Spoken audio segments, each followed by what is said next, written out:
The U.S. House passes the Respect for Marriage Act and sends it to President Biden for him to sign into law. This morning, the U.S. House of Representatives passed the Respect for Marriage Act and have sent it to President Biden to sign into law. It passed the Democratic-led House in a 258-169 vote with one member voting present, as 39 Republicans joined all Democrats in supporting it.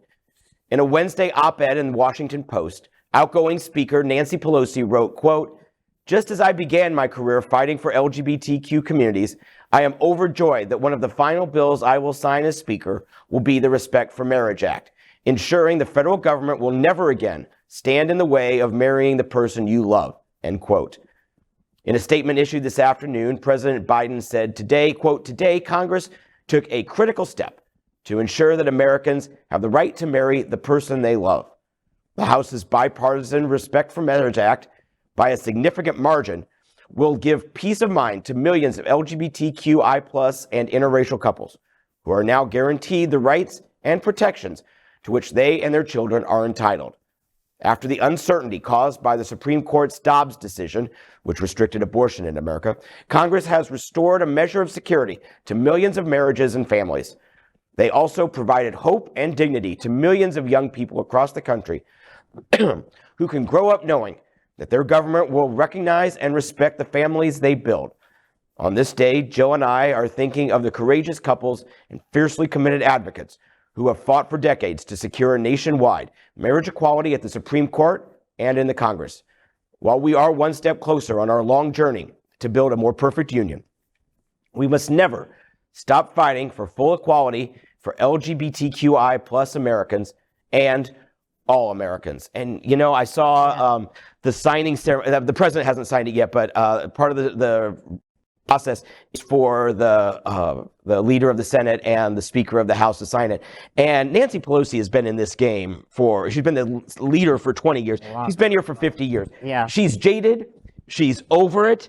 But you know what? Today I saw a look of genuine happiness in her eyes. Like they always know the measures that will make a noticeable impact in people's lives. So I think that's what this bill does. It's a big win. It's a big win for the Biden administration. I mean, really, and like you mentioned too, it's good to see that it was bipartisan. You had people across, you had Republicans joining in. So definitely a big win for this administration. Yeah. Well, also bear in mind, though, not to be the bearer of bad news or being Debbie Downer. Well, okay then. Victor,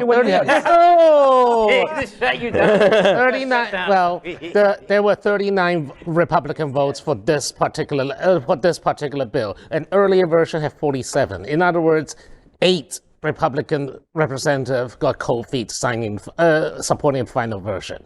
And bear in mind that there's still 169 no votes, all Republicans. I think, though, it's still refreshing, given the current climate and all the ways that things have been rolling backwards in our community at this point. So, you know what?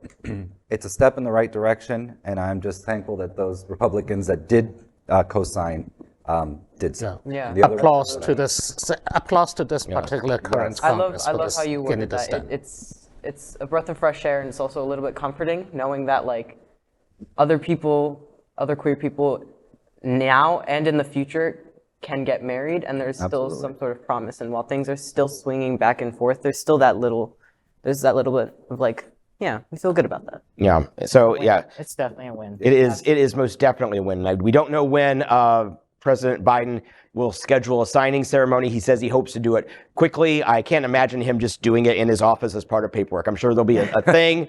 And I look forward to that because it will be a truly historic moment. And I look forward to that.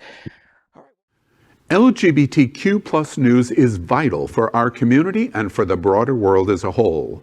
We have enough enemies at Fox News. Tucker, Sean, and Laura are loud. We need passionate allies. Happening Out Television Network, Queer News Tonight, and It's Happening Out are literally out of the closet and into the headlines. Our community needs your support. Like this broadcast and subscribe now to ensure the growth of the entire LGBTQ plus community.